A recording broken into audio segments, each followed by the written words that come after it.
तमाम अस्पतालों का हाल तकरीबन एक जैसा है। ऑक्सीजन की कमी है और इस वजह से बेबसी साफ नजर आ रही है।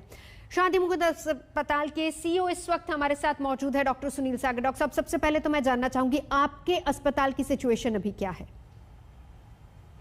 नमस्कार। शांति मुकुंद हॉस्पिटल भी बाकी सभी हॉस्पिटल की तरह से सफर कर रहा है। ऑक्सीजन के लिए बहुत मशक्कत करनी पड़ रही है। मीडिया की मदद से, दिल्ली पुलिस की मदद से, दिल्ली प्रशासन की मदद से कुछ ऑक्सीजन हमको मिल पा रही है। ऑक्सीजन के अलावा सबसे बड़ी प्रॉब्लम ये आ रही है कि जो स्टाफ हमारा उनको ट्रीट कर रहा है वो खुद कोविड से प्रभावित हो रहा है। 30 स्टाफ हमारे जो हैं वो कोरोना से प्रभावित हो गए हैं और उनको मैनेजमेंट करना मुश्किल हो रहा है जी। किसी जगह से, किसी स्रोत से भी हमारे को मदद नहीं, मदद जो मिल रही है वो सिर्फ जिन लोगों को प्रभावित हुए हैं, जो हम इस बात से सोचते हैं कि मानवता की सेवा करनी चाहिए, वो सेवा कर रहे हैं। मेरे हॉस्पिटल का प्रशासन जो है, मेरी टीम जो है पूरी तरह से लगी हुई है इस काम करने के लिए। हमारे पास जब परसों ऑक्सीजन की शॉर्टेज आई तो हमने सब मरीजों को उनको रिक्वेस्ट की कि आप ऑक्सीजन खत्म हो रही है, आप काइंडली जहां भी इंतजाम करते हैं करिएगा, सिलेंडर्स को लाया जाए। हम अपनी ऑक्सीजन भी प्रोड्यूस करते हैं। प्रॉब्लम ये है कि नॉर्मली जब पेशेंट एक नॉर्मल अस्पताल में आता है तो 30% मरीजों को ऑक्सीजन की जरूरत होती है। आज की डेट के अंदर ये है कि जो कोरोना का पेशेंट आता है वो 95% पेशेंट को ऑक्सीजन की जरूरत होती है। नॉर्मल पेशेंट को जो नॉर्मल हॉस्पिटल में आता है तो 2% से 6% की ऑक्सीजन दी जाती है पर मिनट। और अब जब कोरोना का पेशेंट आता है 6 लीटर से लेकर 30 लीटर तक जाता है। जो हमारी जो कंजम्पशन है वो लगभग 11-12 गुना बढ़ गई है और प्रोडक्शन है नहीं है और सप्लाई आ नहीं रही है। सप्लाई और हाहाकार मची हुई है, ऑक्सीजन मिलते नहीं है। इवन मेरे अपने साथी जो हैं वो जो ऑक्सीजन की बात कर रहे हैं वो दूसरे अस्पतालों में, तो वो इंडस्ट्रियल ऑक्सीजन लेके जा रहे हैं क्योंकि उनके पास कोई रास्ता नहीं है। हमको तुरंत प्रभाव से कोई एक्शन लेना चाहिए, चाहे डॉक्टर सागर, आपसे मैं ये भी जानना चाहूंगी कि आपके अस्पताल में अभी कितने कोविड पेशेंट्स हैं और कितने नॉर्मल दूसरे पेशेंट्स हैं जो पूरी तरह से ऑक्सीजन पर ही डिपेंड करते हैं? मेरे पास में इस समय भी 112 पेशेंट हैं जो पूरी तरह से ऑक्सीजन में डिपेंडेंट हैं। इस समय हमने अपने ऑक्सीजन कंसंट्रेटर चलाए हुए हैं, अपने ऑक्सीजन जनरेटर चलाया हुआ है, सिलेंडर डाले हुए हैं, लिक्विफाइड ऑक्सीजन प्रेस की हुई है। हम किसी तरीके से डिमांड को मीट कर पा रहे हैं और मरीजों को, लेकिन मरीज इतने आ रहे हैं कि किसी अस्पताल में बेड नहीं है। हमारे अस्पताल में बेड नहीं है, लेकिन हमने एक कॉन्शियस डिसीजन लिया कि जिस मरीज को हम मेंटेन नहीं करते उसको हम ले नहीं रहे हैं।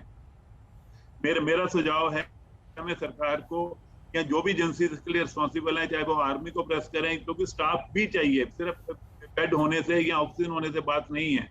स्टाफ को भी ट्रीट करने के लिए चाहिए। डॉक्टर नहीं है, नर्सेज नहीं है, स्टाफ बीमार पड़ रहा है, स्टाफ पर बहुत ज्यादा परेशानी है, बहुत ज्यादा परेशानी है। हमारी मदद कर रहे हैं, सब लोग मदद कर रहे हैं, लेकिन उसके बावजूद भी लोगों की सेवा नहीं हो पा रही।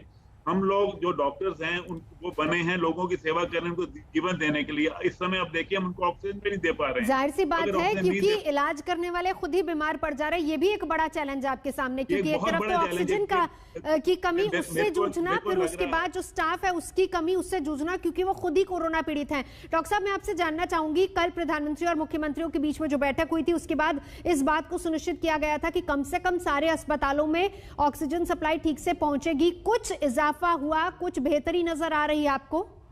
कुछ बेहतरी नहीं है।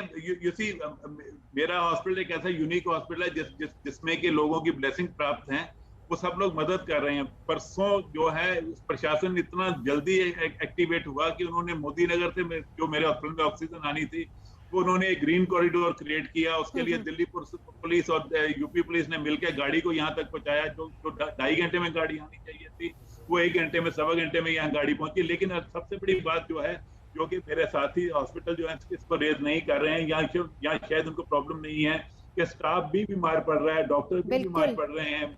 अब अल्टीमेटली जब डॉक्टर सब कुछ भी हो जाए और डॉक्टर और स्टाफ नहीं अवेलेबल होगा तो उनकी सेवा कौन करेगा? जाहिर सी बात है डॉक्टर साहब, जाहिर सी बात है। बिल्कुल अफसोस की बात है कि जो अस्पताल जो है मरीजों की जान बचाने के लिए बने हुए हैं वो उनको मौत दे रहे हैं। बिल्कुल।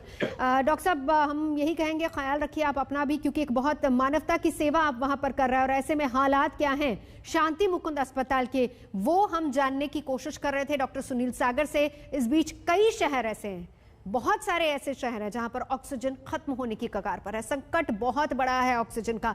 इसी तरह की तस्वीरें, खबरें आ रही हैं। ग्वालियर की तस्वीर देखिए, जहां पर जीएच जारूक अस्पताल में ऑक्सीजन खत्म हुई, अफरा तफरी मच गई।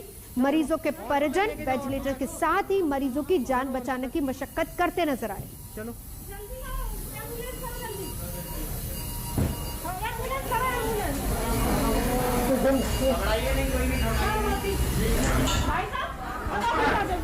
चलो चलो चलो चलो अम्बू करो, चलो लेके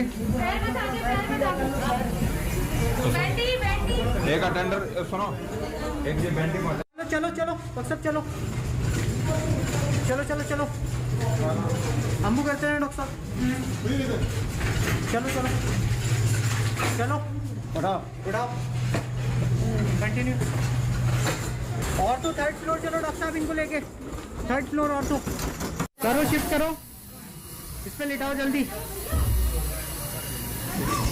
चलो चलो अम्बू करो, अम्बू करो करो, अम्बू अम्बू चलो औरतों तक लेके जाओ, औरतों तक चलो, औरतों तक चलो।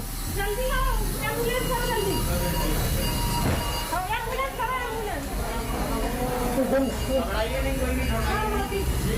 भाई साहब चलो चलो चलो चलो अम्बू करो, चलो लेके एक अटेंडर सुनो, एक ये बैंडी मत। चलो चलो डॉक्टर साहब, चलो चलो चलो चलो अम्बू करते हैं डॉक्टर साहब। चलो चलो चलो। नमस्कार, मैं हूं अंजना ओम कश्यप। हमें उम्मीद है ये वीडियो आपको पसंद आया होगा। लेटेस्ट खबरों के लिए यूं ही देखते रहिए आज तक, और इस वीडियो के पसंद आने पर लाइक, शेयर एंड सब्सक्राइब करना ना भूलें।